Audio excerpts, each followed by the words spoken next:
ഇത് ഇന്ന് വാങ്ങിച്ചുകൊണ്ട് വന്ന ഒരു പഴമാണ്. ഇത് എന്നതാണെന്ന് അറിയത്തില്ല. ഇതിൻ്റെ ഇവിടെയൊക്കെ ഇങ്ങനെയാണ് ഉള്ളത്. ഇതുണ്ടോ, തൊണ്ടി ചെത്തിയിട്ട് തിന്നണമെന്നാണ് തോന്നുന്നത്. നമുക്ക് തൊണ്ടി ചെത്തിയിട്ട് നോക്കാം. ഇത് മുറിച്ച് കഴിഞ്ഞപ്പോൾ കണ്ടോ,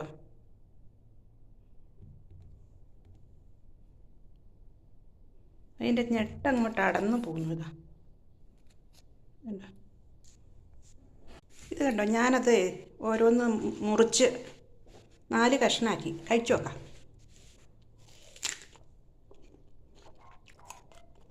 നല്ല മധുരമുണ്ട്.